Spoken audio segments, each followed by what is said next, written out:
Yo, yo, yo, what is up? We are back again. Merry Christmas to all y'all out there. As it is Christmas Eve, man, I hope y'all having a good time. I hope y'all having a good holiday season in general. I hope y'all have a happy new year, all of that. I think it's been like 2 weeks since we did the last pod. A lot has happened. The in-season tournament happened as well, with the Bucks winning. The Bucks beat who did they beat? The Thunder. The Bucks beating the Thunder and winning. A lot has happened. Obviously, we had a Christmas Day games. What tomorrow? Solid slate of games actually. I think the most interesting one is probably the first one. But like I said, here we are again. And Joe, how you feeling, man? I'm feeling good, man. It's holiday season. It's good to be back here discussing hoops with you. Yeah, it's a good time of the year, man. The 2024 went by super fast. It's been a hell of a year for me, honestly. Been all over the goddamn place.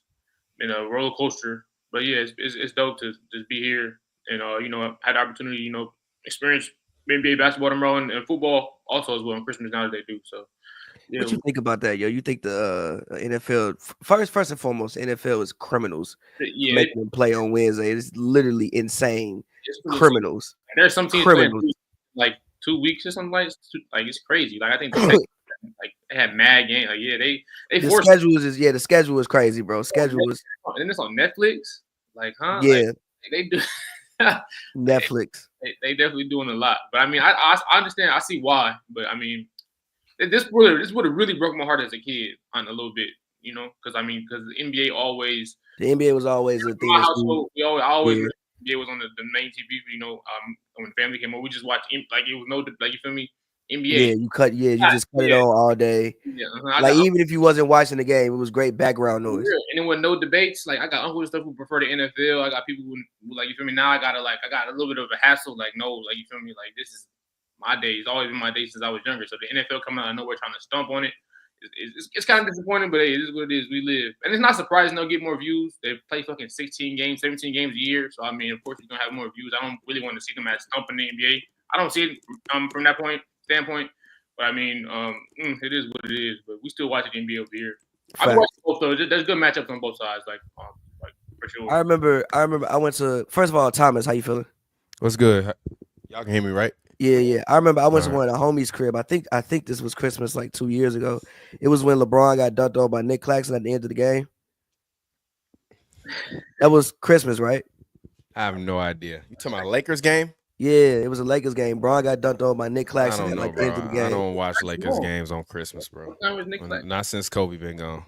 Yeah, Braun got dunked on by Nick Claxton, and I'm like, bro, can y'all put basketball on? They was trying to watch like I think the Cardinals was playing. I'm like, yo, cut the Cardinals off, bro. They played the Nets. Wait, hold on. Yes, yes, that game.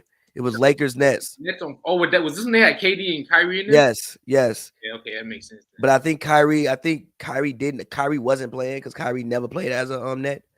Mm-hmm. And yeah, he got dunked on. I'm like, bro, can y'all please put basketball? I left the party to go watch basketball. But as we said at the end of the year, 2024 NBA recap. I know there's been a lot of talk about the league, which I actually want to get into. As far as the ratings being down, the play style. I think that people are doing a bunch of complaining for no reason. And I think that not for no reason. I think that the NBA always has ebbs and flows and periods when the league isn't maybe at its heights. But what do you think about the ratings being down? What do you think about people complaining about the play style? Do you think people are just whining, or do you think some concerns are valid? Some concerns are definitely valid, but I mean, I think it's definitely an overreaction for the most part. I just think the numbers are so accessible, and it's just something to talk about. The fact that the ratings aren't where they normally at is always something to talk about. So people are immediately, and they're gonna all blame the same thing. You drinking eggnog. I don't look at it as like, oh my god, the NBA. I do think the NBA is sort of somewhat facing an identity crisis. As far as the I fact agree with that. three of the big top big faces of the league are on the downside of their career between KD, Steph, and LeBron. But I don't think it's that big of a deal. I think that right now, kids, especially, I'm around them a ton, so I can like attest to this. I talk to them every day. Spend time hours and hours with them over the years. I mean, they get most of their clips off social media. That's what they Exactly. So they're not watching the games. they're not sitting down and watching a full game, and just for social media in general. Like I like how what they do. They rank the top players who get the most views on social media. LeBron was first. I think Ja was second. LeBron was still first. LeBron was still first. Yeah, Crazy. 500 million views, I believe. Shit. on social media. Who was it? It was LeBron, Ja. Who else? Joe, LeBron, center your camera, Joe, so that way your face in the middle. It was LeBron, Ja, Steph. Tatum was in the top 10. AD was in the bottom 10. I gotta steal this, but I just think that if they can figure out something moving forward, pushing like that'll more, kind of maybe implement social media, maybe allow something like a watch party or something like that to, and just making the games more accessible, like as much. I agree with that. I do think the games are extremely hard to watch. Like the man said, they gotta have a watch party, bro. If they gotta have watch parties for us to watch the games, it's over. I think the games are extremely The W is here to take over. The W is taking over, but I think the W's in the right direction, but it's not taking over. Yeah, facts. I think the games are hard to watch for some people. And again, like I said, the league just goes through ebbs and flows. Like we've been having this debate. I think early 2000s basketball was horrible. I think after Michael Jordan retired, it didn't get good again until you start having super teams. And then when you saw the Celtics come in, you saw the interest being revived. And then I think they rolled that super team era. And then that kind of died out. And you're at the point where you just need new people to care about. Like there's no real new storylines to care about. And I think the NBA has done a less than fantastic job of pushing things to make you care about. Like even the Thunder Rockets game. That's a great game. But Thunder Rockets is a game that should have been on prime time at some point in time this season. You can't just keep putting granted, I know we not gonna get that many more LeBron and Steph matchups. So you want to see it as many times as you can see it. But you can't keep leaning on LeBron and Steph all the time to bring in your viewership. You have to do other things that people care about. And again, I just think that we just need new players. I think the international guys aren't as I don't think America from what I understand, I think the game is doing good globally. When we talk about the ratings, we're talking about a American thing. I don't think that there are enough American stars that people care about currently right now. But again, I just think the league goes through ebbs and flows. Like after Mike retired, I think you felt the same thing. Thomas, you disagree? As always, I vehemently disagree and actually change that title so that way it say NBA Raiders, so that way they can, if you tune it in, you probably know what we're talking about. I personally disagree with that. I think, and we had this discussion in person. And we saw and remember the early 2000s, the shit took a dip. No, but that's not what I'm talking about. Okay, continue. Because the ratings after Michael Jordan left dropped 50% across the whole league. So exactly. So us sitting here talking about the 2000s as if Michael Jordan from 84 up until 99 wasn't a worldwide phenomenon. Really, anyone the 90s, no. The 90s. Because the league was still on tape delay when he came in. So really like the 90s was when like basketball really took that like. And people in even when he was playing in the Olympics when he was a rookie, they were talking about, yo, this guy is gonna be the next one. I don't want to hear that. Everybody once Mike got in the league, or actually once that Olympic thing happened, was like, yo, he's the next guy. And then once it happened, the brand, the marketing, and the game took all of it to a height that we would never probably see again. But in my personal opinion, the ratings dropped 50% after Mike left. So this whole conversation where we acting like the NBA is like, like we're a couple years removed from the glory days. We're not. We're about 20 years removed. Well, we're 25 years removed from the glory days. Yes, we are. We're 20. Yes, we are. I don't agree with that. That same chart. That same chart said that basically no season averaged over, I think, 2.3 million viewers for the season once Mike retired. So it's brother, if I said that it dropped 50% and it go down to 2.3, that means it was at 4.6 on a nightly average across the league.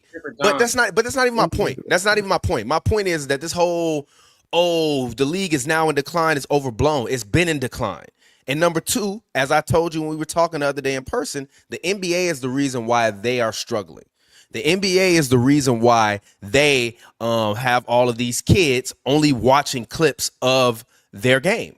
Because when you had long-form content creators that were creating highlights and creating content in a long-form manner and which people were doing in the early days in YouTube up until literally after the NBA bubble. That's when you saw them take down H&B Media, B Dawkins, Chris Smooth stopped uploading full game comp. All of these guys that has spent all of this time garnering the NBA billions and billions of views with long form highlights of the game, which actually puts you in more of a long form content space to the point where you actually might want to sit and watch a game. That was what kept people still interested in the game. Once they got rid of all of those channels, now you literally only can go to the NBA's YouTube channel for highlights, and the rest of the stuff that you see from the NBA online, it comes in the form of 5 to 20-second long clips. And when it happens that way, you're literally reprogramming your audience to only want to see 5 to 20-second minute long clip. I'm sorry, the 20-second long clips of your media. So yeah, you said it yourself. The NBA is probably, you said the NBA is the only sport where you don't need to watch the game to know to enjoy the sport. Well, they did that. So, and they're continuing to perpetuate that. Even having an article about Oklahoma City versus Houston on your website saying this is not the matchup everyone wanted. What are you talking about? The article should have said, the article should have started and said the hottest 2 young NBA startups go and battle it out. Was that in article a Titanic? on the website? Yeah, it was on the NBA.com website. They said this is not the on the NBA.com. It said this is not the matchup that we want. It was on there. That's crazy. So my point is, they have reprogrammed their fans in the wrong way.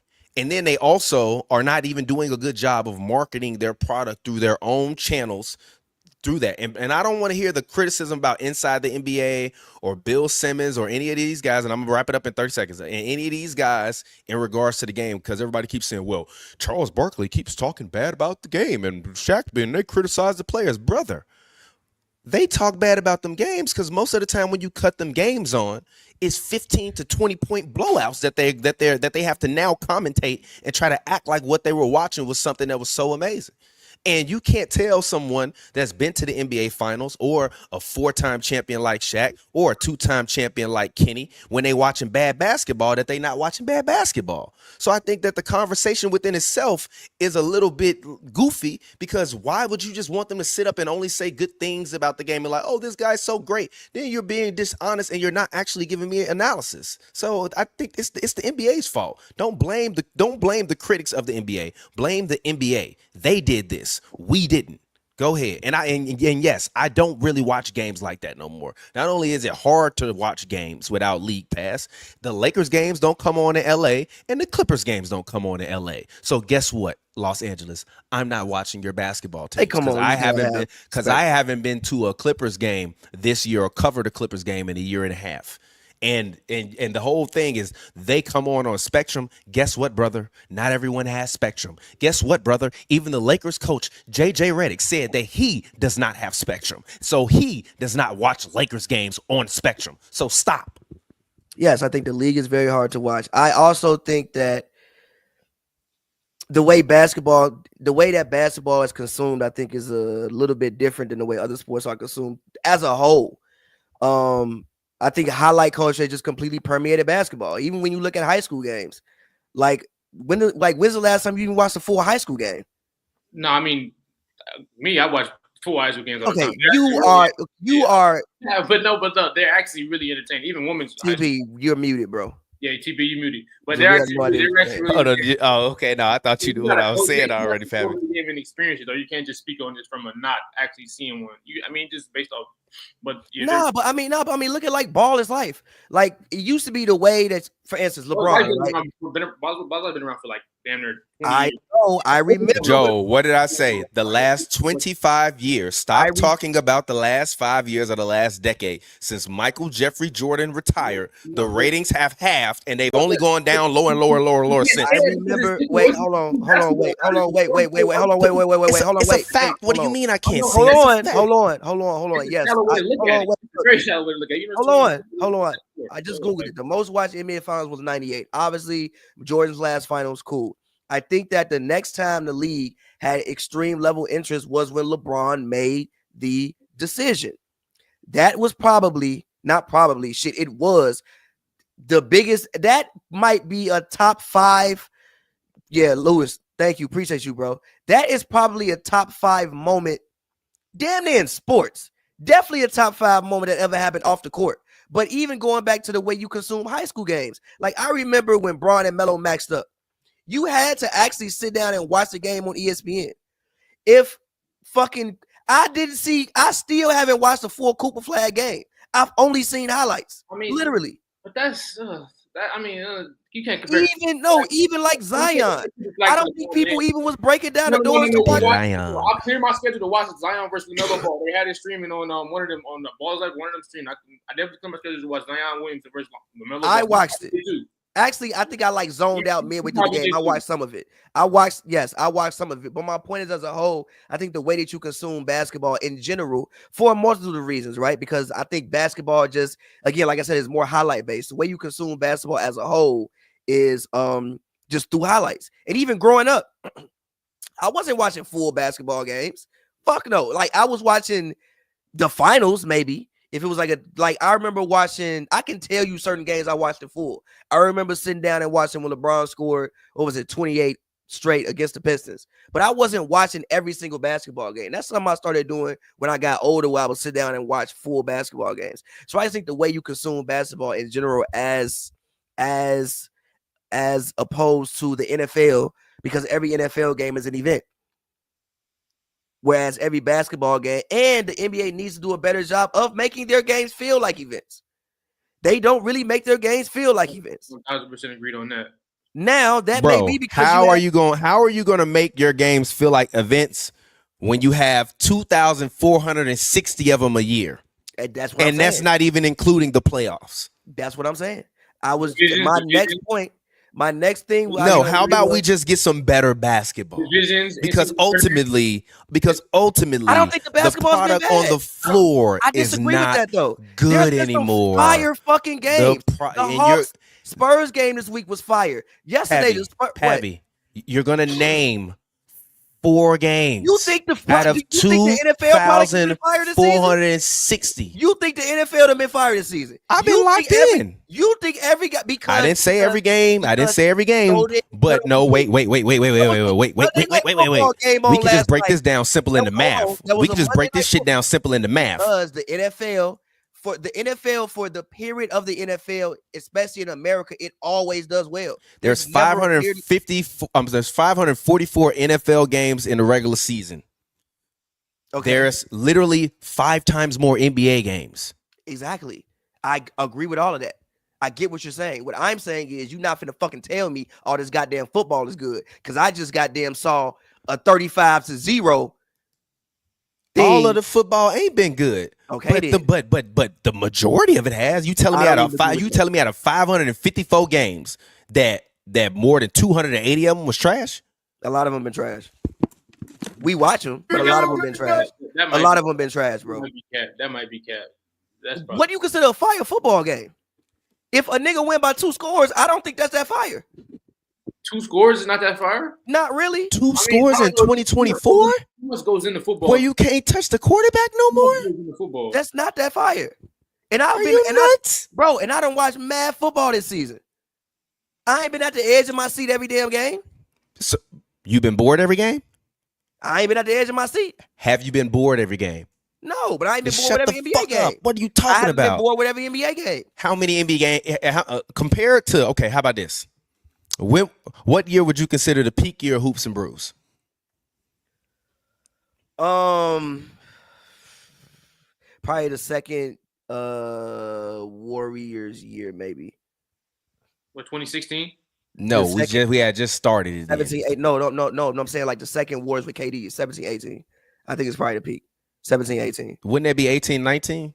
No, 17-18. The first year was 16-17. 17-18. 17-18. Huh?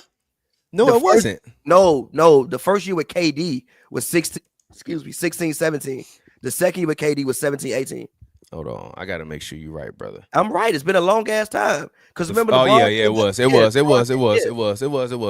Oh, actually, Actually, the peak of us sitting down watching basketball was 15-16. That fucking playoff run was goddamn incredible. I'm not talking about that. I'm talking about as far as this show goes. That was the peak, 17, right? 18. Okay, 17, so 18. during that time when you was in your house and watching every single Kyrie Irving game that came on, regardless of what team he was on, you telling me that you watch more games now than you did then?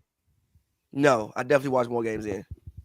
Why? Why do you believe that to be the case? First and foremost, I don't even be in a house like that. I be gone. Like literally when the season started, I wasn't even in goddamn the States, and the shits was coming on at 4 a.m. so I couldn't watch them. Okay, you've been back in the States for a while, brother. Why? I mean, what's going on? No, actually, I still watch the game every single night. But the reason why I don't watch it as much is there's no team I care about more than I cared about the Cavs back then. If there was a team that I was more invested in, I would watch them every single night. But there's no team I care about enough to sit down and watch every single game. I used to watch every single Cleveland Cavaliers game, like every single one. That's like a person. That's more like a personal thing, though, right? Isn't there's probably arguing people who feel the same way about certain teams nowadays as well. I'm not saying it isn't. Yeah. Again, I'm not saying it isn't. I'm just saying one of the main things I started with was I think we need new storylines and we need new players to care about. Like Steph old, KD old, Bron old, all past their primes, not on great teams. But you got all these guys getting max contracts, though. You got Anthony Edwards, you got Trae Young, you got Ja Morant, you got Zion Williamson, you got all. And are you Zion don't need that. They better not ever. Contract guys move nobody. You got Joel Embiid. You got. I mean. And Joe, are you breaking down the walls to watch Joel Embiid? Fuck no. I'm not breaking down the wall, but if that shit on, I'm definitely gonna turn it on. Was you breaking down the walls to watch? I don't know them Warriors teams. Even if you hated them, you was breaking down the walls to watch them hoop. You was breaking down the walls to watch the Heatles. Yeah, hell breaking down the goddamn walls to watch the Heatles. Yeah, but I mean, ain't nobody breaking down the walls to watch Anthony Edwards, G. But I mean, Anthony Edwards commercials been better than him this season. Why is the expectation that that's supposed to maintain? Like, those teams are they're legendary for that reason. But like, can you like what the NBA signed a 11-year, $76 billion TV deal? Like, if this stuff is not as entertaining as y'all say it is, why would that be a thing? Why is money increasing? Why is all the revenue? Why is because that's capitalism, brother. Money at because that's capitalism, and the NBA has.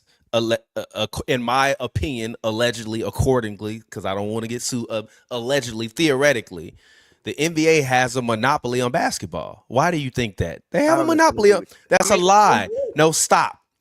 Think of a basketball league in America that's not owned by Overtime or one of them, or Turner or one of them. They all stream and distribute their content at this point through the NBA. So Of course, the product is still going to scale because you bought up all of the business in town, just like Vince McMahon did with the WWE. If you want to watch a Drew League Summer League game now, you watch that on the NBA app. I mean, they got like these other like tournaments. No, but that's not my point. But my point is, I mean, yeah, you got TBT, but that's ESPN thing, cool. But that lasts for like 4 weeks. But in reality, all basketball that is not NCAA in high school in the world is funneled through the NBA. So yes, you're still going to be able to close these large distribution deals because in their opinion, especially as Pavy kept arguing earlier, and you said the game is growing globally. So if it's growing globally, you as the NBA can say, all right, well, we getting 1.8 million views a night, on average in America. Well, if we go to India and it's 2 billion people there and we can get a fraction of that audience, that's what we're doing every night. So if you're an investor, you're going to go and be like, yeah, I'm put some money down. Shit, if you the NBA, you can get 1% of 2 billion people in India watching NBA games. Think about how much money that is. Think about how much merchandise, all of that. It'll spawn a new generation of players. So the NBA is always going to be able to tune and get money out because they're just such a large capitalistic organization at this point in time. They're one of the companies that's too big to fail. Like, I mean, they just really are. Like, you're not going to let the NBA fail. Even the stadiums and their stadium partners and the brands that support the stadiums in which they play the games in won't let the NBA fail because they still need to be able to advertise to that 1.83 million people a night. You know what I'm saying? So that's why, like, the NBA is not going to, nobody's saying the NBA is running out of business. We're just saying, how much longer are we actually going to care about the NBA at the rate that is currently going? Because in a lot of people's opinion, even if it's not Pavy's, the basketball has been bad. So like that's to me just what it boils down to. It's not about the storyline. The basketball is just not good to watch. Can I give you one real quick prime example? And I'm gonna be very brief. I was with one of the homies who works for a professional sports organization tied to the NBA, and we was watching a college game, and we were evaluating a player, right? And the way that the offense was moving and the coaches was doing, it was a very good matchup. We were literally looking at all the different plays, all the different schemes. The women's game? Stop and just listen. You gonna stop and listen? We were looking at all the different schemes and all the different things that they were doing and evaluating different players on the floor from like the perspective of like a GM or a front office person or whatever. And I was like, damn, like talking to this person, I'm like, yo, you see how fluid and different this game is and how they have different styles that they have to match up with, and different players on the floor have to match up with different players, and it's not just running down and getting a switch, shooting a long three or a drive and kick. And we were both just literally watching the players and evaluating them. You can't do that in the NBA no more. It all looks the same. You get the ball on a long rebound, you run down the court, you shoot a three. If it's not open, pass, drive, throw the ball out, shoot a three, or dribble, ISO, shoot a three. I'm tired of watching it. I'm just saying.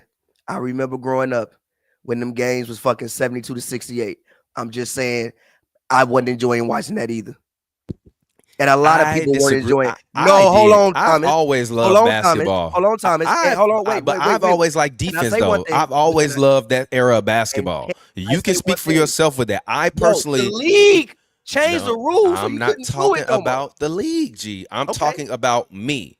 As a person, I didn't like that shit. I enjoyed that era of basketball because I always liked defense. I liked the fact that it was hard for Shaq to score, but he gonna still be able to go out there and run through his opponents and give me 30.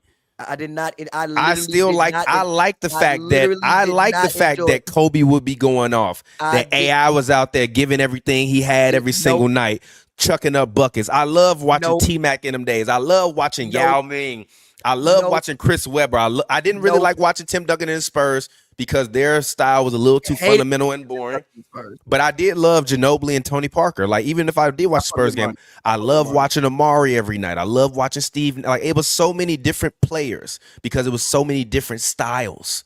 Though, if you think about every player I just named, all different games, all different styles. You can name like 10 guys today. They all do the same thing. People got different styles now, bro. Jokic don't play like nobody Name the top 10 players in the league. They all do the same thing at a base level.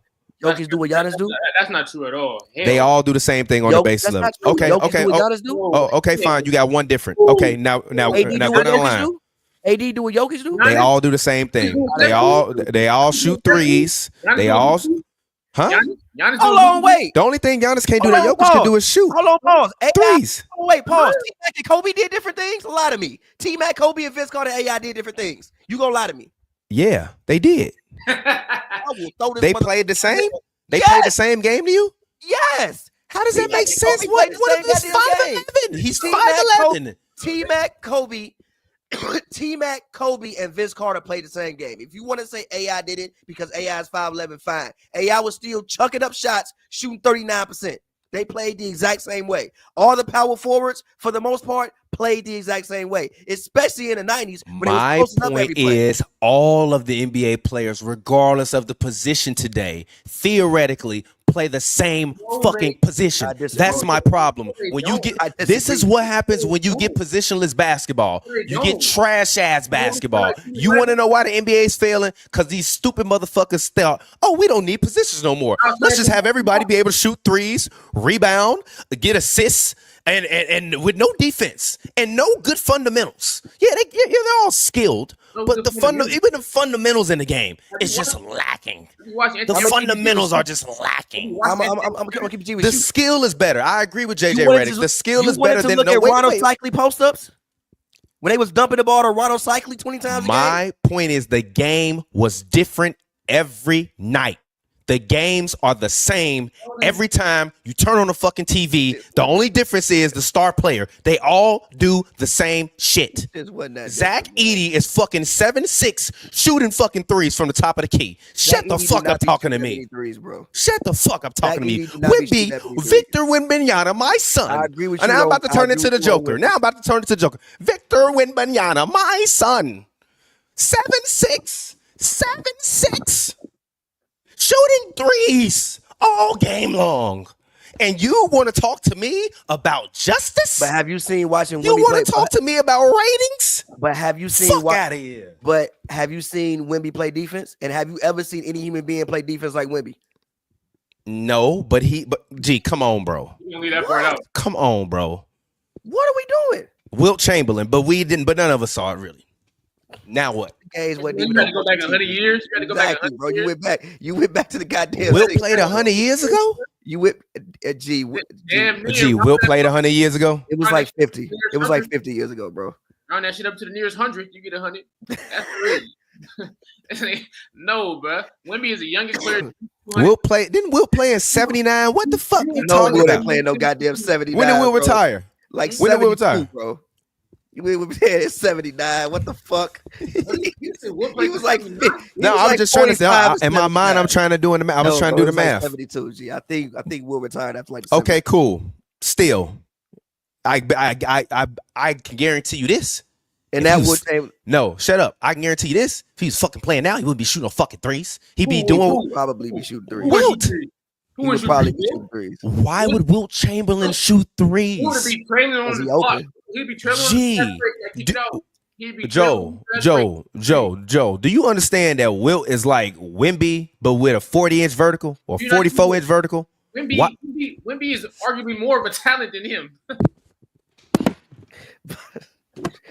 Merry Christmas. I'm about to go be a father. I'll talk to y'all later. Get the fuck out of here. By the way, hey, Thomas, by the way, Zach Edey has taken 15 threes this year. I just want to say that. 15 threes this year. And he's actually what kind of fucking drugs you on? And he's actually shooting 50% on threes. I just want to say Pavy, why are you still arguing my point and making my point for me? 15 threes is not that many. Todd McCullough, it's been 30 games in the season. Todd McCullough shouldn't have been on the court. Todd McCullough wouldn't be in the league right now. Because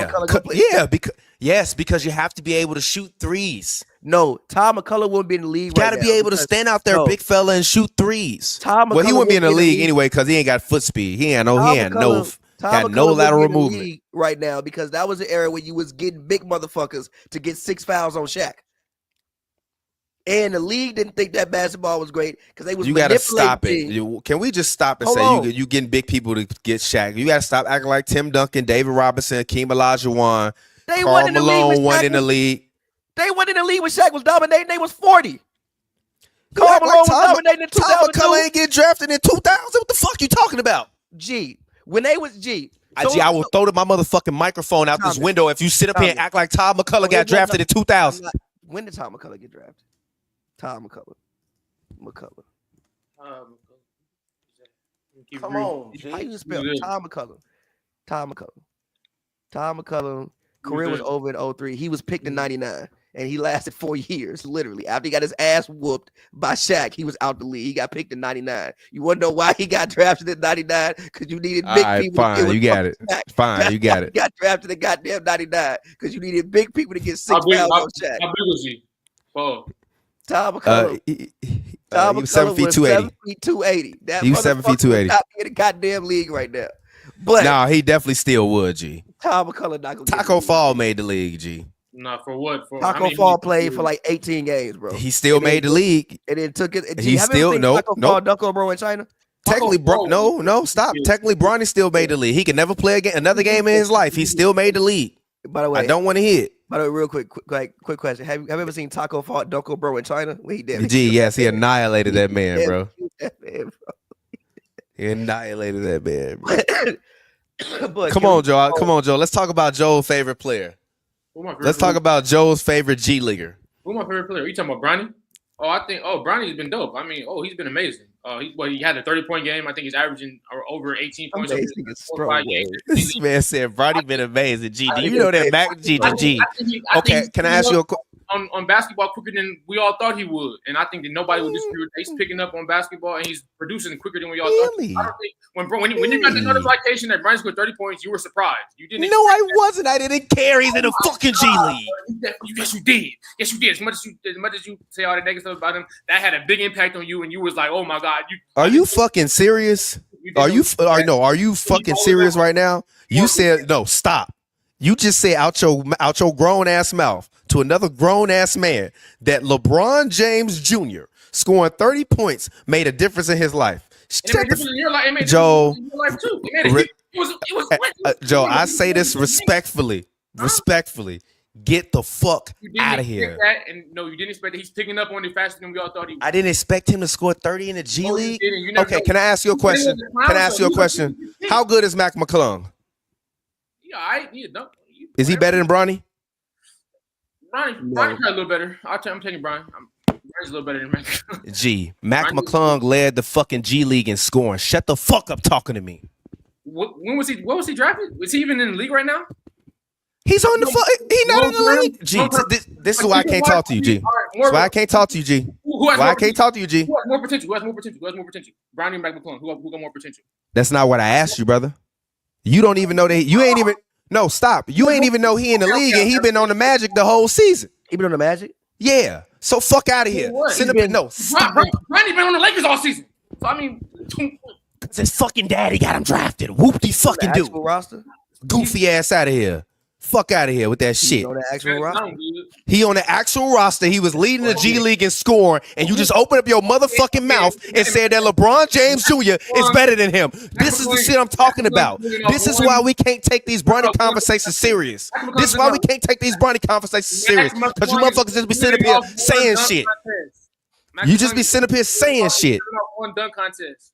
Long term, easily give me Bronny. You avoided my question. I answered the question. You can't answer mine. Who got more potential long term, Bronny or Mac McClung? The guy that's 25 years old and in the NBA. Look like he been in Bronny just played in the NBA like a couple weeks ago. A jail cell is crazy. Mac McClung is 25 years old and he's a full-time NBA player. He's not on a fucking two-way contract. No. Matt McClung has played. Do you hear yourself? Bro, I don't care.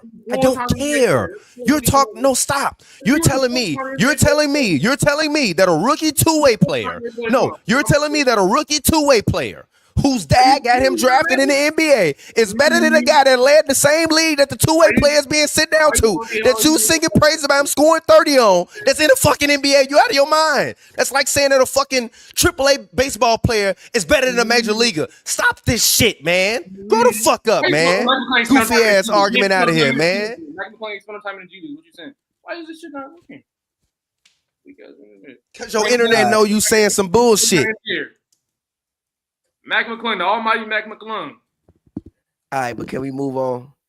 I want to. Why you want to move on? Because he's averaging 0 points per game, 1 rebound, 2 assists this year. The full-time NBA player, Mac McClung, is so impressive. Mac McClung, this shit look the exact same as Bronny. Like, bro, what are we doing? He's living off that one dunk contest, and everybody and their mama's taking him long-term over him. Joe. Actually, I take my opinion back. I take my opinion back. It's your generation, the fact that people don't like basketball no more. It's your fucking fault.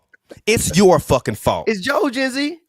It's your fucking fault. Yes, it is. It's your fucking fault. You and your generation and these stupid ass nonsensical arguments are the reason why people don't fuck with basketball no more. Stop and just let me finish real quick. Stop and just let me finish real quick. Stop and just let me finish real quick. Stop and just let me finish. Stop and just let me finish real quick. Stop and just. So what is Bronny's average in the G League right now? What's Bronny's average in the G League right now? Averages 0 points per game. What is Bronny's average in the G League right now? I asked you a question. 20 a game over the last 4. He's averaging 20. Mac McClung averaged 25 for a whole season. How long ago was that? What is Bronny's averaging? A year ago. That was a year ago? See, that's why I just said what I said. Your generation and dialogue like this, no, your generation and dialogue like this is the reason why people don't fuck with the game no more. Because y'all done diluted the way people talk about the basketball game to the point where you sit up here telling me that a guy that has been in and out of NBA rosters for the past 4 years, that won a couple dunk contests, that has led the league, that has led the minor basketball league in scoring, that has gotten signed to an NBA team, is not better than LeBron James Jr.'s son, because LeBron James Jr.'s son got the opportunity to play with his daddy because his daddy finna retire and they know they need a mascot and a cash cow. It's your generation that done fucked up the game. And these opinions like this that done fucked up the game. Y'all fucked up the game. Stop blaming. Actually, I ain't blaming them in here. Y'all fucked up the game because these conversations don't make no fucking sense. Bronny's G League stats is 13 points, 3 rebounds, 3 assists. 3 That's over how many games? Like 4 or 5 in his first year? What's that? Bro, Mac McClung in his worst year in the G League ain't never averaged less than fucking 13. He ain't never averaged less than 17 in the G League. What are we talking about? Stop. This is crazy. This is crazy. One guy is an actual NBA player. The other guy is a mascot. Mac McClung not a mascot? No, he's not a fucking mascot. If he was a mascot, why would he? If he was a mascot, why would he have gotten a full guaranteed contract when you would rather him in the G League dunking the ball all year so you can run him out in All-Star break because he's a mascot? No, he's an actual NBA player that has spent years working and grinding to get up here, that led the G League in scoring, just for people like you to sit up here and say that a rookie that's the 55th pick overall that got picked because the team literally said we won't make your daddy happy and is only playing because his daddy is about to retire. Fuck out of here, man. Fuck out of here, man. Get out of here. Get out of here. Get out of here. Fuck out of here. Who on a 2-way contract? That's the hill he died on. You hate Bronny so much that you take. How is it about hate? How does this make? If Bronny was Joe Schmo, if Bronny was Joe Schmo's son, see, if Kenyon Martin was still in the league and Kenyon Martin Jr. got drafted just because Kenyon Martin was great and he was trash, I would be saying he was fucking trash. But he ain't trash. He can actually play. He's a real NBA player. Fuck out of here with that. I cannot believe this. It's opinions like that that have fucked up the game. You dying on something.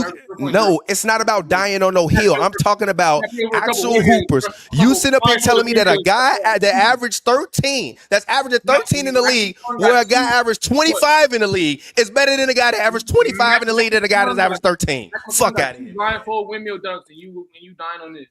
You're ridiculous, bro. You're ridiculous, bro. Thank you, Big Fiend. This goofy ass shit out of here, man. No, he don't. He got into his motherfucking daddy retire, and they say, "Oh, you've been trashed the whole fucking time. You not even better than Mac McClung, but you sold some jerseys. So thank you for your service. We'll see you in China." There for Bronny, regardless. Bron gonna have his own team. Bron gonna sign him there. Then he gonna flourish. He gonna be saying "ni hao." That's what he gonna be saying. "Ni hao." He gonna be saying "ni hao" or "hola." Fuck out of here. LeBron James, Rich Paul, and those boys gonna have it in a situation to beat. How do you say hello in German? That's what he gonna be playing on Frankfurt. Remember you said Bryce was better than Bronny. Was gonna be better than Bronny. That was another horrible Bronny. Who? Like, you just reaching the same. You said that shit. You said that Bryce is still 16. You said Bryce was gonna. Bryce played his first game for Sierra Canyon, scored like 6 points, but you was so hell bent. Bronny was ever the best player on his team. Bronny was the best player on any of his teams. Name a team in which LeBron James Jr. was the best player on his team. He was the best player on any of his teams ever in his whole life. No, I asked you a question. Was LeBron James Jr. ever rated the best player on any of the teams he was on his whole life since he was 14? He's obviously the best player in the G League right now. He's obviously the best player in the G League team right now. Obviously, he's averaging 20 over his last 4 games. Boy, you need the. It's y'all. It's people like y'all that have fucked up the game. Let's talk about something else. I got to get up out of here because this is ridiculous. And I don't give a fuck who heard it, but it's bullshit. And y'all fucked up the game with these goofy ass takes, and that's why niggas don't watch, because we got to hear about actual NBA players being compared to a guy that got drafted because his daddy on the team. And you got the nerve of you to be like, well, Bronny gonna play in the league because LeBron gonna get a team, and then LeBron gonna put Bronny on his team again. The fuck does that mean? You can dance all you want to. That don't make you right. 0 points, but you died on him. Dude averaging 0 points per game. So let's say Mac McClung gets sent to the G League. Who averaging more points? What's Bronny's average? What is he averaging? What is he averaging? 13, 3 and 3. No, in the league. That's a good question. I would love to know that. And I would love to know the games that he played in. And how many minutes he played in them games. Fuck out of here, man. The biggest microscope, arguably, we didn't see in a very long time. Bronny is averaging. No, he's not. No one cares about him. Bronny is averaging 0.6. Because you talk about him incessantly. No matter how many times I say, Joe, stop putting the shit in the group chat. You keep dropping Bronny shit in the group chat. How many fucking times I've said, stop talking to me about Bronny, and you keep dropping Bronny shit in the group chat? That never happened? That never happened. I never said, stop dropping Bronny shit in the group chat. I don't give a fuck. He not a real hooper. I didn't say that. I didn't say that. You didn't put a message in there saying Bronny scored 30? You didn't put a message in there saying Bronny scored 30 after that? All right, then. Stop it, man. Stop it. Just say you a fan, and it's cool. You a mega hater overboard. I'm not a hater, but stop talking about this guy like he's a real NBA player or on a level with real NBA players. He is a mascot. He is a mascot. He is a mascot. He is a mascot, and it's okay that he's a mascot, but he's a mascot. Let's stop it. That's where it begins and ends. He's a mascot. And it's honestly a shame. It really is. Because if it was anyone else, it wouldn't have fucking happened. And that's the problem that I have with it. But 76ers, they in trouble. What you think about them? I was talking to Glass and Malone the other night. He said he still think they got a chance to turn it around. What you think? Yeah. I mean, when your best players on paper, because I mean, obviously this year they haven't been themselves. When your best players on paper are Joel Embiid, Paul George, and Tyrese Maxey. Tyrese Maxey had a hell of a game last night, willing to win. I think you always got a chance, but I mean, it's on the will of what basketball is always based on. It's luck and health. Those guys can get on the court, they can get a stretch. They said they're on the court now. They can get a stretch from now. They play a couple months straight. They get some rhythm. They get some chemistry. They get it going. Paul George gets his legs under him. He starts to look like Paul George a little bit. I think you got something there. It's, Philadelphia, they still got Nick Nurse, NBA championship coach. You got solid role players. You got Yabusele. You got Drummond off the bench. You got all these guys. They drove the chemistry over time. You get some guys on the court, and you can make a run. And the East is not that. The East is not the West. You don't need 45 wins, 40 plus wins to make the play-in. You don't need you don't need 45 plus wins to make the play-in over in the East Conference. You can get all you need is about 40 to 45 wins, and you'll be in that conversation. So if they can keep guys on the court and B can get some wind under him, they'll be fine. But it's a big if. I wouldn't bet on that shit, but it's possible. I can't hear you, Tommy. Oh, my bad. For me personally, I don't think that it's over for Philly. I did actually, because I thought their record was much worse, and I found out that they were only like 2 games out of the play-in, which is why I also think the league is just so watered down too. Like it's just watered down. Even them making the play-in, that like waters the product down. Because now instead of you having to fight hard to make 8 playoff spots, now you could just meander, come in 10th, maybe make the playoffs.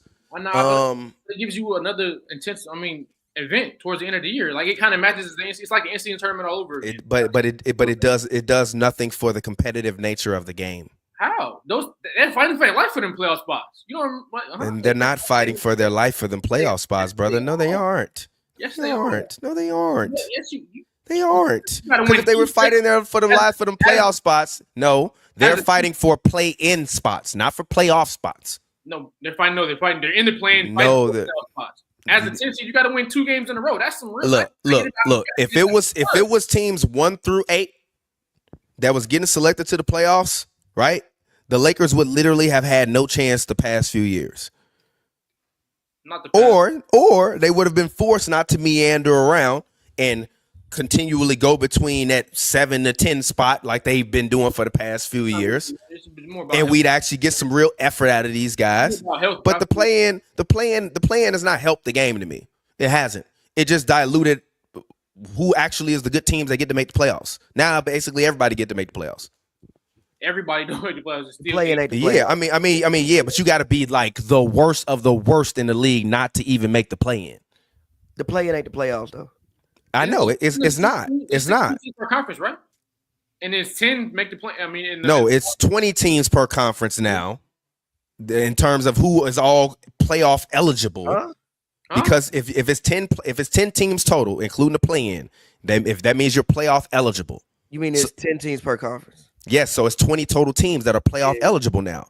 So that's what I'm saying, bro. Now, literally, you got to be one of the bottom third in the league to not have a chance to make the playoffs.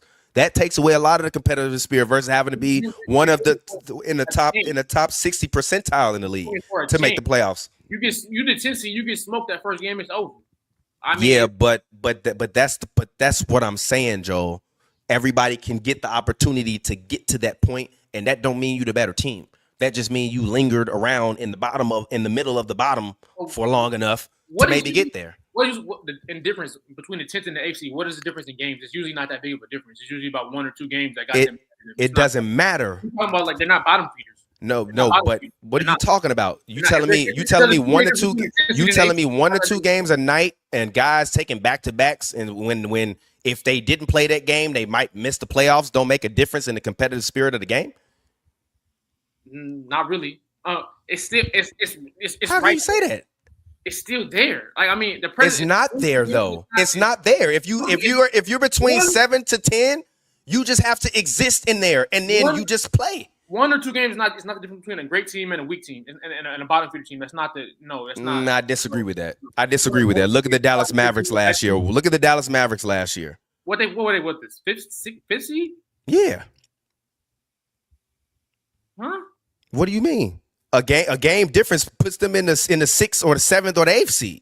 It makes a difference. Those teams are fighting to get to the top 6 versus them all trying to fight to get to the top 8. They avoided the playing completely. So, I mean, I don't really see how you can use them in your argument. No, I'm not talking. No, I'm saying that if they would have lost 1 or 2 more games, then they would be in the play-in. And that's the difference. They made sure they were not in the play-in. I remember even the narrative for them at the end of it was like, yo, we got to finish strong so we don't end up in the play-in. Versus all the other 8 teams that's meandering in that spot. Come on, baby. All the other 8 teams that's meandering in that spot, just like, yo, if we make the play-in, make the playoffs. You're telling me we got better basketball out of the Mavericks so they can avoid the play-in. So you're telling me the play-in motivated them to play better basketball, which means the play-in is decreasing. No, I'm saying avoiding the play-in made a lot of teams last year play better basketball at the end of the season. Also, that means the play-in increased quality of basketball, then, right? No, it didn't, because you still have Joel. Did you not understand my original point? I heard you. You just said no, you didn't. You clearly didn't comprehend what I said. You clearly didn't. So let me re-explain it. You said if there are 30 teams in the NBA, 16 used to make the playoffs. That's like 53%. That's half the league. You increase that now to 20 teams having a chance to make the playoffs. That's now means that only the bottom third, which is the worst of the worst in the league, don't have the opportunity to make the playoffs. So inherently, now instead of you getting the cream of the crop at the top, you got a bunch of bullshit in the middle that still gets the opportunity to make the playoffs. When is the HC considered bullshit? Bro, an 8 seed is beating a 1 seed before. What are we talking about? How many times has that happened, G? Once in the. It still happened. It still happened. It still happened. It still happened though. Another week, you don't want to die. So you saying if you're the 8th seed, you don't have the opportunity to make the play? You don't have the opportunity in the. That's not. That was once in the last 16 years. That's no. Exactly, Big Fiend. But I gotta go be a father. Y'all have fun. Merry Christmas. I love y'all. Pavy Joe, take it away. All right, brother. No doubt. 76ers. They're in trouble, obviously. My point with the Sixers is just like I don't think that they'll ever be able to build the camaraderie that they need. I think they have a really weird team situation going on now. Embiid is, dare I say, I don't think he's healthy, and I don't think healthy exists for him anymore. Paul George, I won't say he looked like he fell off a cliff, but he don't even look like the same Paul George that we saw last year. And granted, I know he's had 2 knee hyperextensions back-to-back this season. I mean, Maxey looks great. At this point in time, I think it's damn near Maxey's team. I mean, even last night in the game that they played against the Spurs, Maxey was the one down the stretch hitting the big shots. It wasn't PG, it was Maxey. The rookie they had with his Jared McCain, if I'm not mistaken, McCain, he got hurt towards meniscus. So yeah, I mean, I think that they can still as it stands right now. If I'm not mistaken, I think they almost in the play-in. I think they can make the play-in, but as far as like what they can actually do as a basketball team, I don't think it's much. And if I look at this Sixers team, how does it get better?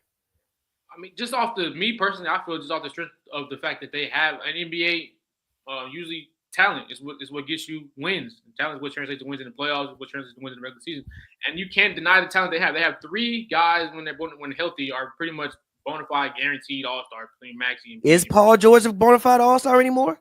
I think that I think that we're what 30 games in 25 games into the year. I just think that it's unfair to deem him as it's just too much evidence going on the past couple of years. He's an all-star last year, right? He's I just think coming off injury, I just think it's and multiple injuries, not just one. I think it's very unfair to close the door on Paul George this early. I know he's obviously not playing nothing like Paul George right now, but he's on a new team. He's on the whole other side of the motherfucking country. You go from Los Angeles to Philadelphia, and it's just a lot going on with that. Nobody's healthy. He's still working in the rhythm. He's doing his podcast. It's just there's a lot going on. But that's where being NBA season being so long benefits you. You have you have what it takes to turn this around. It's there.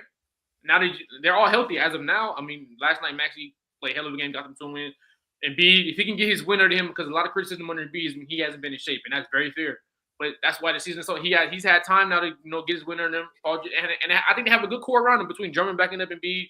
Is it him not being in shape, or is it like maybe he's physically regressed? Because even in the Olympics, he didn't look incredible. He had moments where he shined, but he didn't look incredible in the Olympics. Deny, bro. The nigga, he tough as hell, G. The nigga played through face fractures. He played. I'm not saying he not. And be falling down, doing 360 falls and shit. I'm not saying he not, but looking like he done broke his back and he. I'm not saying he not, but at some point in time, when you have this many lower extremity injuries, how many is too many? I just don't think it's time to kick the bucket just yet, though. I especially this season. I just think let him get his win under him. Let him and Paul George, obviously on the both arguably probably on the opposite side of their careers, on the downfall of their careers. But let them get their win under them and let them get some chemistry and let them get something going before. So what do you think they can do realistically? I think that they can finish a top 6 seed. You think they can finish a top 6 seed? I think they can finish top 6. So they would have to go like 6 to 10. My bad. I think they can finish 6 to 10. Okay. I think considering like I said, the East. You don't need to win that many games to be 6 to 10. If we keep it honest, if I look at it right now, I'm pretty sure it's not that competitive. It's not the West. So I think the East got some really good basketball teams this year. That's fair. Me personally, I love what the Hawks been doing. The Pacers have been playing much better basketball. I think they've won 5 straight games. I enjoy what the Hawks been doing. The Pistons have been playing solid basketball this season. Right now, Philly is 12th. I'm saying, bro. The difference between the 12th seed and the 6th seed is it's a few games, dog. It ain't like it's 2 games. It's 5 games. Well, 4 games. Miami is 14-13, and Philly is 10-17. So Miami is 10.5 games back from the first seed. Philly is 14.5 games from the first seed. You get guys healthy. You get maybe a home stretch. You get, and things can change quickly when you're in a conference like this, and you have when you're that top heavy. I think anything is possible. I don't think you can really close the door on that. Going based off history of the NBA, when you have talent, you win games. If they're out there, and you got time to develop some chemistry. So I think they got to sit tight, get guys on the court, rest and beat accordingly, rest Paul George accordingly, and should aim for that 6 to 10 seed. And nowadays in the playoffs, like you said, in the period year, like last year, nobody expected the Pacers to go that far. I don't think anybody expected Miami to go that far the year before that. A lot of these teams, nobody really expected Phoenix to get that far that year, that far. So, especially when you never know. So, I just think you got to roll the ball out there, keep getting you guys out there and rest them appropriately, and they could get that 6 to 10 for sure. Fair. But moving on, I want to talk about this team. What should the Kings do? As it stands, the Kings picked up DeMar DeRozan in the offseason. That was their big offseason acquisition ever since they made that playoff run a few years ago. Was it 2 years ago now against the Warriors when they had that shocking season and almost won 50 games? Things haven't really gone correctly. I've been seeing De'Aaron Fox and Rich Paul got to think about what they should do. What should the Kings do moving forward? In my personal opinion, I don't think that there's much that they really can do. I think that you just finally went through a period after you rebuilt for the past 15 years of being good, and it's just the rest of the Western Conference just got better, and I think that you don't really have a for real superstar, and I think that you've tapped out what you can get with this roster, especially looking at the rest of the conference. I think some other teams like the Thunder, like the Rockets have just probably surpassed you. And I don't even know how you even get any better. Like I don't know if there's a move out there that makes them a much better basketball team. Like I don't know who they would even go out there and get. So yeah, what do you think the Kings should do, man?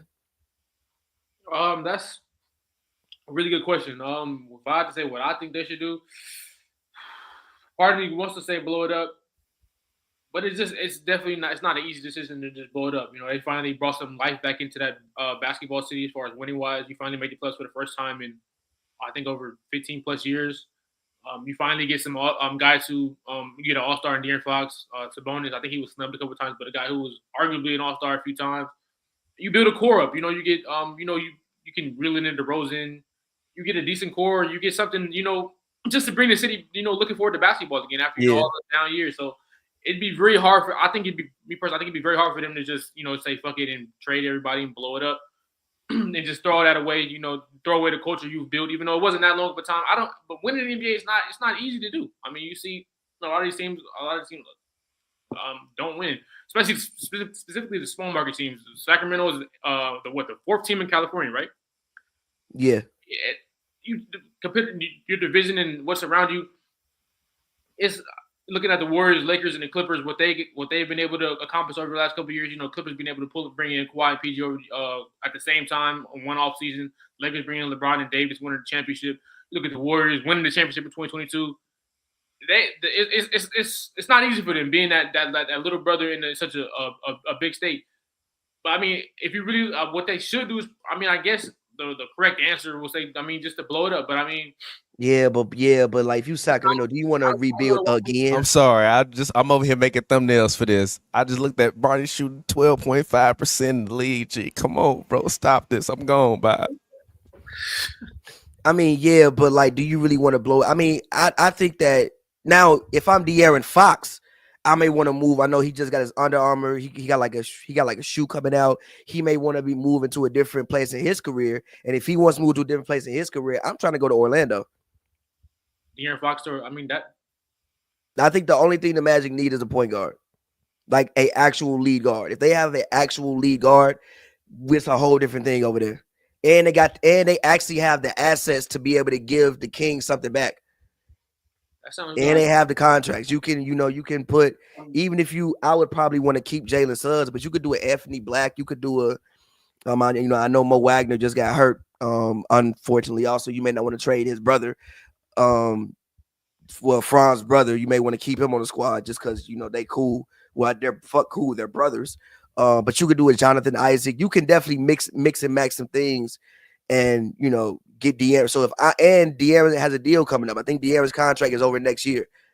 So the clock is ticking on this increment of the Kings. You may probably need to do something different, but I don't think blowing it up is what you want to do.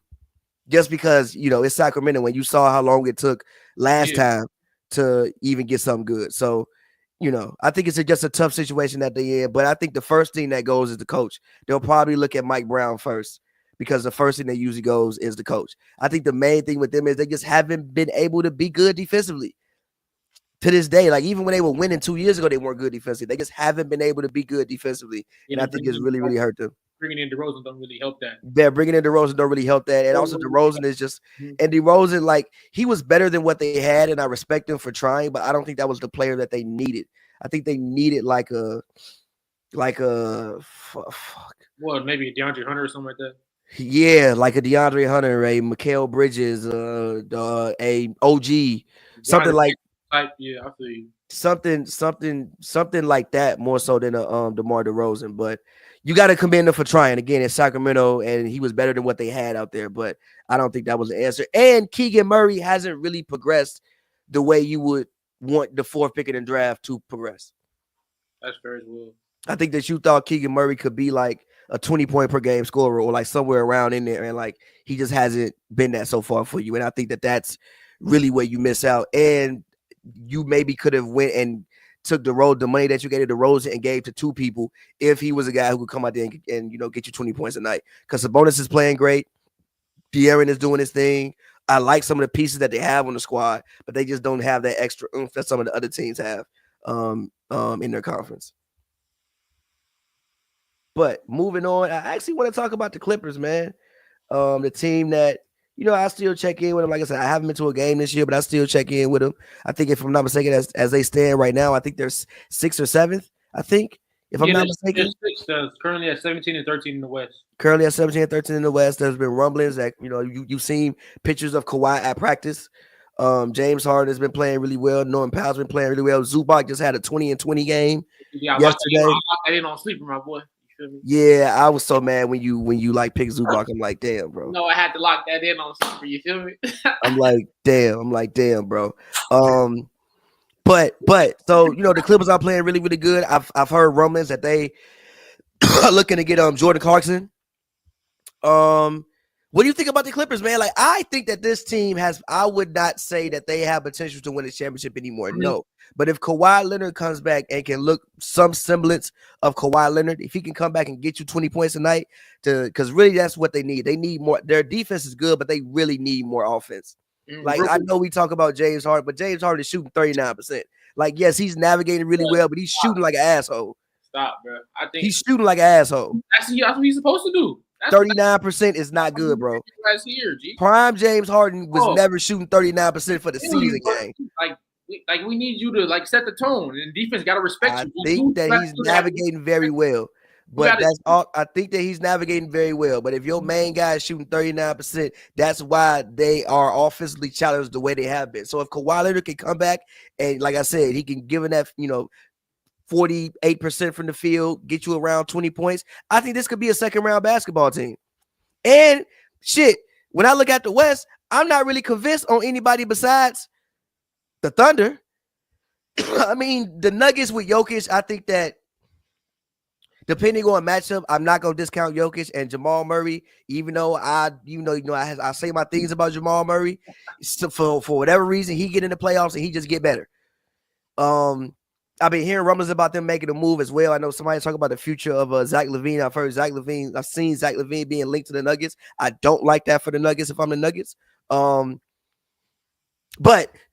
when I look at the playoffs, let's say if it's Clippers Rockets, I'm taking the Clippers, bro. I'm taking the Clippers over a lot of squads. If this is healthy Kawhi or no healthy Kawhi. I mean, he got to be on the court. Kawhi, I mean, if Kawhi is on the court, give me the Clippers. But if no Kawhi, I'm not. Well, yes. I might have to go with the Rockets.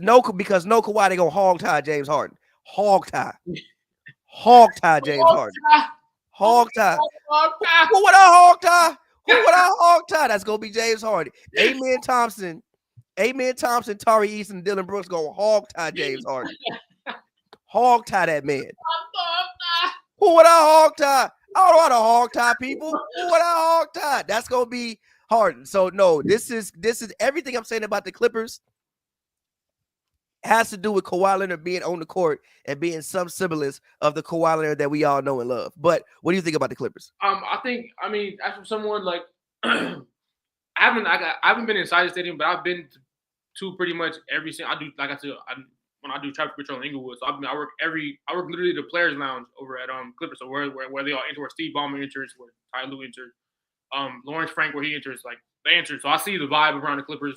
It was really, really, really popular. In the beginning of the season, they were selling out. It's a little dying down now, but the Clippers, I really want to. First, I want to get a shout out to their fan base. I mean, their fan base is a lot better than I thought they would be. A lot of people wearing gear. I thought you said Lil Durk for a second. I'm like, nah, their fan base is a lot better than I thought they'd be. A lot of people wearing gear. Durk coming to no games, no time. A lot of them trying to recruit me. A lot of them wearing gear, so it's looking good for them this year. I really, like I said, I know Harden's from 39. Question. Not to cut you off, but like you being in Inglewood, you being around the stadium, like, do you think that the Clippers have a legit, loyal, growing fan base here in LA? And where would you say most of the Clippers fans are located? Like, what do they have in common? Where are they located? Just mainly really across Los Angeles in general, as far as where they're located. I have friends even that I grew up with that were Clippers fans back from when I was younger. They've always been Clippers fans. Always been Clippers fans. I have a couple of those. Yeah, I do have some of those. But I think it's definitely growing for sure. The Clippers have made a big impact on Los Angeles. I mean, if you go to any local park, even indoor, outdoors, you'll see Clipper signs in the middle of the logos in the middle of the court. You see Clipper logos on the middle. I mean, on the backboards, because they're impacting the community. They are definitely impacting the community. They give out, they give back, they donate courts, they donate all different types of things to the community. And I think that they obviously are. They're moving up. I do like what they're doing this year. They got a ton of most improved candidates. You look at Norman Powell, you look at Zubac, you look at what Chris Dunn's been able to do on the defensive team. Defensively this year, I think he's a lock for one of the two defensive teams. I think you don't have that conversation without Chris Dunn being in there. I think you're getting good production from Derrick Jones Jr., another 3-and-D guy they brought in. And James Harden, he's doing what he can do. I think when you look at the circumstances, I think I honestly give James Harden an A so far for what he's been able to do this year for the Clippers. I know the field goal percentages are low, but he has a tough task ahead of him every single night. Being the number one focal point in the scouting report and still being able to get guys involved. Like Norman Powell still being able to. The fact that he's shooting 39%, but other guys are flourishing. I think that says a lot about James Harden. He can lack a little bit, but he still has other guys having career years. So I think that says a lot about him and what this team in general has to do. I think that Terrence Mann's kind of down here. I think he can help them eventually once he gets. I know he's hurt now. I think Terrence Mann is a guy that you could honestly look to move off of at this point. But you just gave him all that money though. You just gave him the 4 years. Yes, but but that don't mean that he can't get traded. I don't think. That's fair. But with the Clippers, I think they definitely have a fighting chance right now to play. They be like I said, they're 6, but I think they're well coached. I think Kawhi Leonard, like I said, if he comes back and takes some pressure off of James Harden, which he will do. For sure. I think if he comes back in time to ramp him up for the playoffs, they could definitely be a dangerous team. I definitely want to bet on them winning the ship. But I do like what I'm seeing from them and their fan base so far this year. Even though most of the time at their games, if it's like a out of conference game, they play somebody like the Raptors, it's not gonna be nobody there. But they play a big team. That fucking stadium be looking empty as hell sometimes. The Raptors with the Magic, I think they hold 18,000. They literally only Raptors, Magic. The Jazz are bringing in like maybe 7,000 people at most. That's bad. Yeah, it's pretty crazy. Yeah, and then when they play like the Warriors, though, the Warriors are bringing like 15, 16K. They play the Warriors, I think, next my bad, this upcoming Friday. And that's going to bring in like 14, 15K. Obviously it's a break, so they're going to be traveling down. But that alone, but they have something going on there. It's definitely nothing to overlook. And I like what's going on with the Clippers. I can't deny that. Like I said, their fan base, a lot of them are trying to recruit me. I ain't gonna lose you. I have a ton of conversations with people amongst the building, the head security guards and all these people. But they got something going on for sure, and it's not worth overlooking. I mean, to be fair, they've been the best franchise in Los Angeles for like over a decade at this point.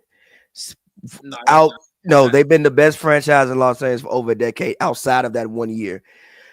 Speaking of that other franchise across town, the LA Lakers. I don't even want to talk about this team, but fuck it, it's the Lakers, bro. I guess you got to.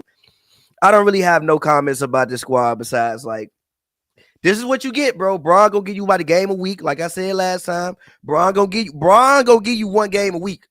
My cousin said the funniest thing to me. He like, yeah, bro. I just started sports betting. I've been betting the under on LeBron. He been making me a lot of money.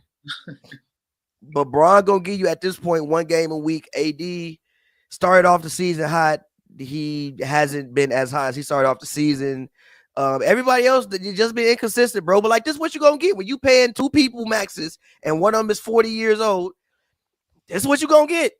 I don't really know what to say. Like they'll make the playoffs probably. They'll maybe win a series. I think when you get to the playoffs and you get a playoff series, that's when the expertise of LeBron takes over because he's not playing every day. He's smart, obviously. You still, AD's there. Like the expertise of those guys can really take over. But I just think that this is what you're going to get, bro. Like a middle of the road team is probably going to go 40, 45, and 37. They're going to fill the seats up every day, though, because people want to come see LeBron play. And it is what it is. Like this team really can't do anything until LeBron retires. There's no move that's going to make them championship contenders. Ain't nobody to go out there and get. This is what you got. People are like, oh, they need to go trade Rui for Cam Thomas. What the fuck is that gonna do?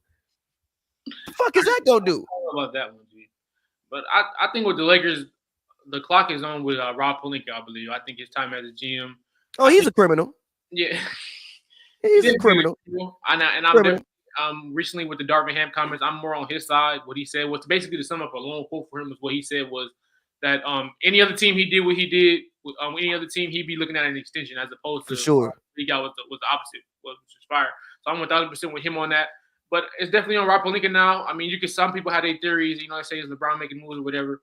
But at this point, it's time to make another move. The Lakers haven't made a substantial move since they got rid of Westbrook that 1 year at the deadline. That propelled them that year. That propelled what move? And I think that was the most. And I think that was overrated, bro. Like I don't think they even get past Memphis if Memphis has any of their centers. They literally had none of their centers I left. don't care, but they still got past all. They got past them. They did their thing.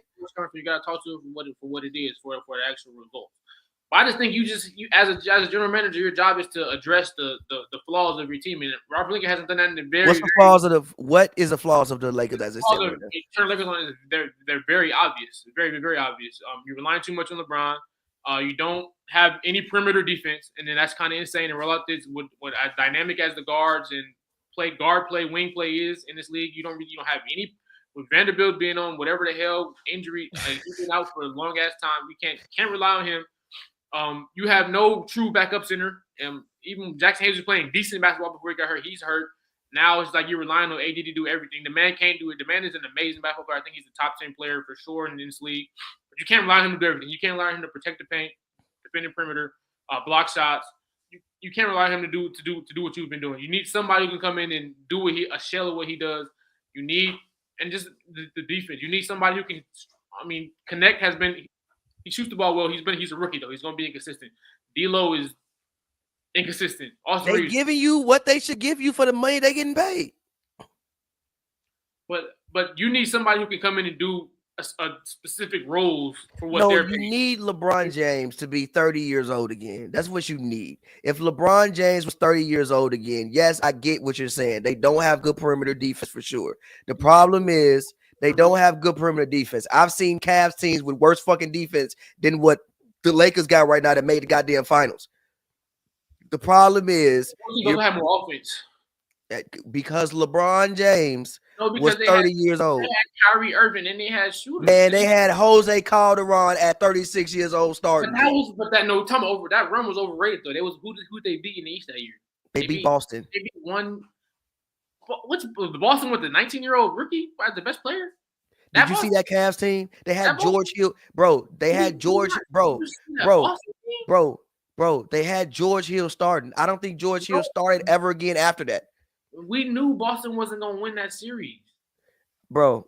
What I'm trying to say is this Lakers team, for the cap restraints that they have, isn't that bad. There really isn't. They need to go get this. They need to go make this move. We need to plug. Somebody said the Lakers need to go get Vucevic. How?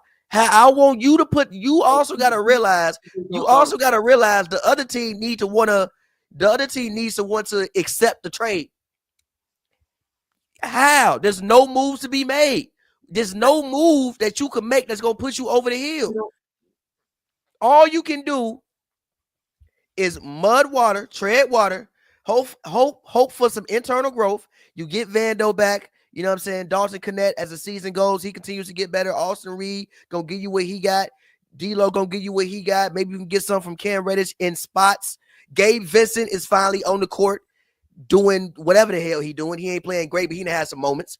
All you can really hope for is just internal growth. That's it. Help ain't coming. But one thing we can both agree that the Lakers have glaring flaws in their roster, and as a GM, your job is to address those. And he's had an off season. He's had plenty of time this year. He's had the biggest flaw last year. He's had plenty of opportunities to address the biggest flaw. The glaring flaws the Lakers have, and he hasn't done that. So. The biggest flaw the Lakers have, and I love the man to death. LeBron James is getting paid the same amount of money as every other max player in the league right now, and you can't build the rest of your roster out. If you have two people on the max, especially with the new apron rules, and again, the Lakers are family owned, if I'm not mistaken. It ain't like they got the same ownership as Bro from the Suns, who just want to spend whatever or even the Clippers. Steve Ballmer literally wired $500 million. He wired the cash for the four, then spent $2 billion on the stadium. They said he was trying to buy half of Prairie Boulevard. They had to stop him. The city had to tell him no. Half of what boulevard? Prairie Boulevard, and that's the street into a dome is on. Like, bro, the man wired $500 million, then paid another $2 billion for the stadium. This ain't the type of ownership the Lakers got. The Lakers are Genie Buster owner. That's a family-owned organization. It's just the Lakers. So we just look at what it is because it's the Lakers. The Lakers have also been terribly run God bless the dead. God bless the man. But ever since they gave Kobe that poison pill contract, which was a god-awful deal, they have been a horribly run franchise. You should have gave him the money for everything he did for you. But that don't negate the fact it was a terrible contract for basketball reasons. That shit was terrible. It wasn't god. You should have gave him the money. He deserved the money for everything he did for you, and they made that money back by people coming to see Kobe Bryant in his last years. They made every single dollar plus some back on that contract. But they've been a terribly run franchise outside of the fact LeBron James woke up one day and said, you know what? I want to live in Los Angeles. And now that's, You don't think them giving Kobe that money is part of the reason why LeBron James wanted to come? No, I think LeBron James wanted to come because he wanted to live in Los Angeles. Have you been to Cleveland? Have you went from Cleveland to Los Angeles? I've never been to Cleveland.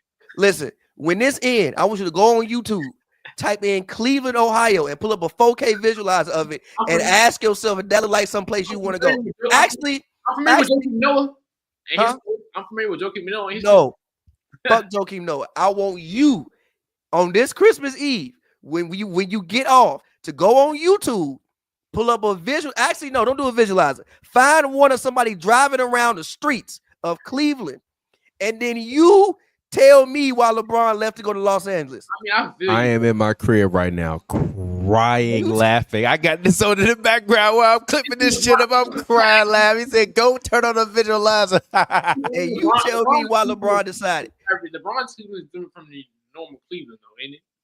Like, LeBron's in Cleveland. Like, you feel me? He living in the best neighborhood the Cleveland got. Brother, it's still Cleveland. It's like if you lived in the best neighborhood in Indianapolis, it's still Indianapolis. It's like if you go to the best neighborhood in Victorville, California, you are still in Victorville, California. You been to Victorville? I have been to Victorville. I've been to, I think shit. I bet they got some beautiful $10 million homes out there. You still in fucking Victorville, G. It's only so much you can do, no matter where you at. But point is, for the Lakers, yes, I do think Rob Pelinka has been a criminal. Number one, you win a championship based off defense, then you go get rid of all the fucking defense and get Montrezl Harrell. What? Just get the people back who helped you win a championship ring like any normal citizen would do. So, yes, I do think Rob Pelinka has been a criminal. You know what I'm saying?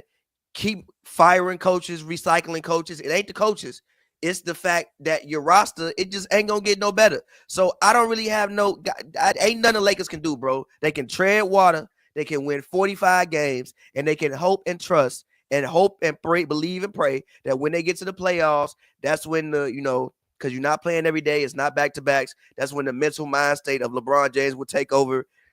You can win some games just because he's smarter.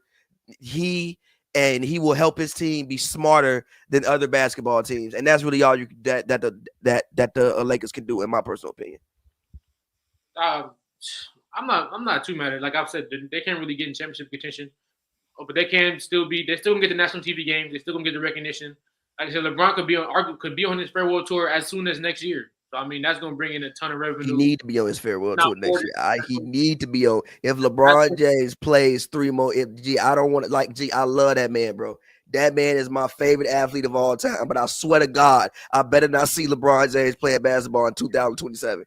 If we are sitting on Christmas Eve, 2027, doing this show, and LeBron James still hooping, I swear to God, I'll be irate.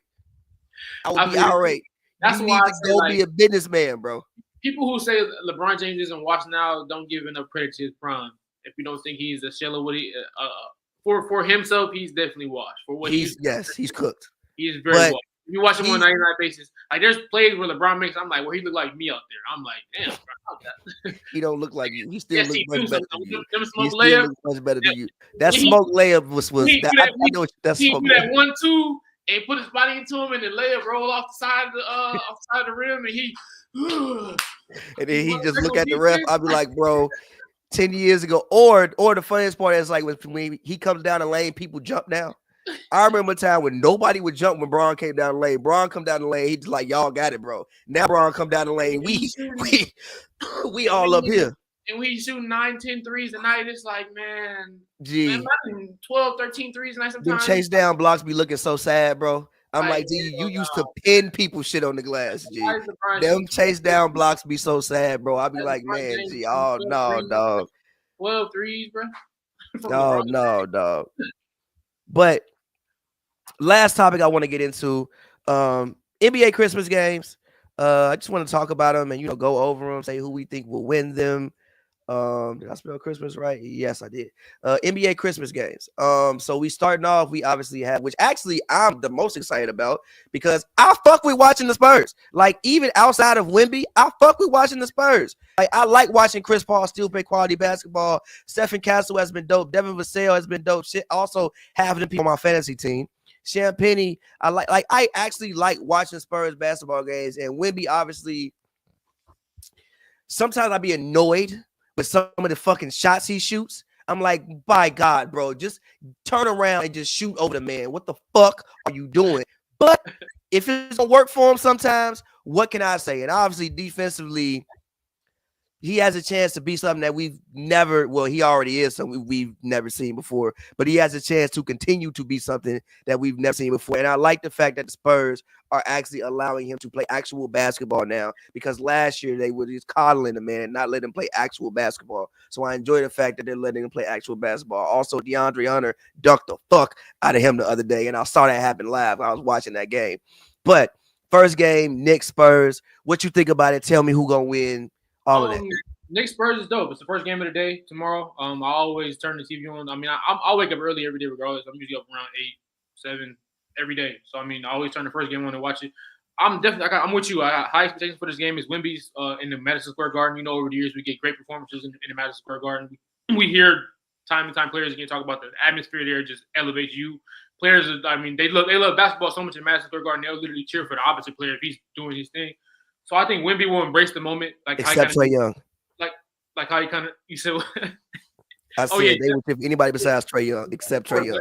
Well deserved. Trae Young is. I mean, you understand why he's been busting their ass for years now. But Wemby will embrace the moment just like how he did in the Olympics when he embraced that moment to really, carry. Well, not carry. To be one of the best players on that. Yeah, because he was not carrying the man. To be one. I mean, the man with the dreads, Lazort, who actually gruesomely broke his foot recently, broke his ankle recently, like very gruesomely. Lazort was carrying, but continue. But yeah, I just think that, I mean, I was over the last couple of games, his play picked up. When the spotlight got brighter in the Olympics, he started playing good basketball. I expect the same thing from Wemby. I expect a big time game from him. I expect one of the 23 plus points, 5 plus blocks, 10 plus rebounds, 4 plus assists. I expect 3 plus steals. I expect a big game from him. I expect him to rise to the occasion. And I expect that to be one of the better games of the year. But I'm gonna go ahead. I'm gonna take the upset. I'm gonna take the Spurs. I just think, like you said, with going in there with veteran leadership and Chris Paul, I think just the moment being huge for Wemby and the way the NBA has been marketing this game. I've seen the commercials they're highlighting it. Wemby's first game in Madison Square Garden.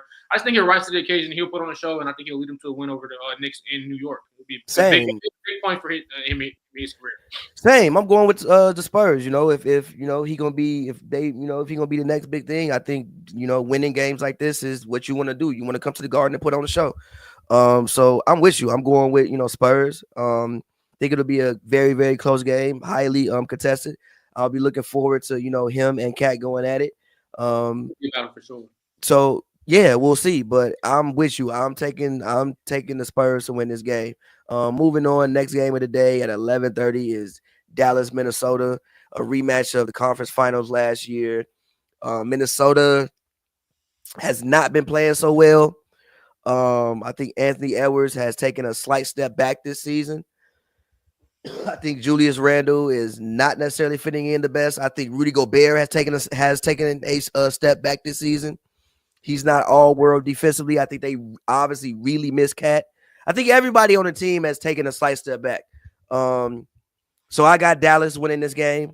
And yeah, I mean, you have any comments? Yeah, I'm with you. I'm also going with Dallas. I think, obviously the Timberwolves took that route of trying to save money by getting rid of Cat. And I think that times like making decisions like that, the downside of that is not being able to take care of games like this. So you got to pay for the decisions you made. I think this is one of those games where that decision, to choose saving money over, their own core product kind of bites you in the butt, and you get nipped on Christmas against the Mavericks tomorrow. Celtics, Sixers, I will probably not watch this game just because I'm so fucking tired of Is everybody seeing. on Philly playing? Huh? Is everybody on Philly playing though? Right, like Embiid, Maxey. I have no idea. I actually might watch Beyonce perform. Does it I'm matter? not gonna hold you, huh? Beyonce, who's she? I actually might watch Beyonce perform. If Beyonce is performing at 2 p.m., I actually will switch over to Beyonce performing. Literally, I will cut my Netflix on and watch Beyonce before I watch this. But I'm going with Boston to win the game, bro. You got any thoughts? I'll be quick. I mean, I gotta say, it's hard to see Boston. Is Boston home too? Boston home? Let me check. Probably. The game is it's in Boston. Boston's home. Philly would probably be healthy, but I think Boston's gonna overwhelm them with their ball movement, ability to make threes, and their star power. Those guys, Tatum and those guys, make more threes, and they'll play better team basketball. And they'll beat the Sixers tomorrow. Next, Lakers Warriors, another game I actually don't care about because I mean we gotta care about LeBron and Steph, but like God, man, can we get somebody else, bro? Like Jesus Christ, bro. But I'm going to Warriors. Even though Steph, another one who over the past few weeks, man, I've been watching Steph hoop, and I'm like, back in the past, you would create separation. You not creating the same level of separation now. He be shooting the ball, and like I don't be like I don't be so sure it's going in. There was a time when every time he shot, I thought it was going in. Now I'll be like, that's definitely not about to go in, Steph. Who the Lakers gonna have checking him though? Like we gonna throw Reeves at him? Or who we gonna that's why I said I think the Warriors will win the game. Like I mean, it's like he might turn back the hands of time on Los Angeles. But over the past few weeks, I've been watching some Steph games, and I've been like, Father not calling him home completely yet. But that's fair. I mean, I'm rolling with the Lakers in this just because I'm biased, and I think the Lakers, they have enough firepower to beat them, so I think they'll do it. They've been playing good basketball lately, even though they did smoke one to the Pistons. They got swept by the Pistons this year. I think that'll light a little more fire on them. I think LeBron is trying to pad all his Christmas records, all his the total points and whatnot. So I think he'll for sure show up. I think Davis also hold it down. I think them being on the spotlight, just being a bigger game it is, I feel like the Lakers will rise to the occasion. So I got the Lakers winning that game, and I think it'll be competitive, and I think it'll just be good for nostalgia. Just the good, like you said, one of the last LeBron Steph matchups we'll see. One of the last probably 3, 4, 5 matchups we'll see LeBron versus Steph bearing injury. So I think the Lakers will rise to the occasion, and they'll snip the Warriors tomorrow. Facts. And last but not least, the nightcap, we got Nuggets Suns. They just played actually yesterday. And then the Nuggets beat the Suns. I think the Nuggets it feels like the Nuggets record is worse than what it is, but they're actually a few games above 500. I don't know why I feel like they're actually at 500. 16-11. Yeah, but it feels like they're actually at 500. Russ has actually been he's been a good addition to them. He's actually unfortunately been their best defender, which, oh my God, that's not a good thing to say, but he's been their best defender this season. He's actually bringing something to the team. But so and Devin Booker I think he's still out with a groin injury. I don't think he'll play. So I'll go with the Nuggets to make it 2-0 this week over the Phoenix Suns. Yeah, especially if D-Book is out, I'm probably gonna decide with you on that one. Just off the strength of the Nuggets being pretty much honestly a better team. You're led by Jokic. I mean, I do think Nurkic is a really good matchup for Jokic because he has the strength. And, they battle with each other in practice over years. But I probably will also slide with the Nuggets as well, just all around. I think that they run a little better, and they got the chemistry a little better. The Suns are also dealing with trade rumor issues. There's a big rumors that they'll be landing Jimmy Butler soon, and there's a lot going on over there. So I mean, yeah, I'll slide with the team. That's intact with the Nuggets as well. Fair, but let's get out of here, man. Like I said, I want to wish all y'all a Merry Christmas out there, man. I hope y'all enjoy yourselves. Hope y'all spend some great time with your family, eat some food. I'm actually gonna be trendy and go to dinner. Like I'm going to STK tomorrow. I'm gonna be trendy and go to dinner on Christmas. You by yourself? No, I owe somebody a hangout, so I was like, yo, I'll take you out. Because yeah. But anyway, man, Joe, get your plug in. Tell the people where they can find you at, and yeah. All right, y'all. Yeah, it's been a great episode. Nice talking with you, brother Pavy. My man. Yep, I'll see you soon, bro. My dog. Instagram, Joe R. Wilson. Twitter, @the_Joes. Yeah, it was good. Shout out Thomas as well for having a conversation earlier. Yeah, we out. And with that, I'll talk to y'all later, man. We will holla at y'all. Peace.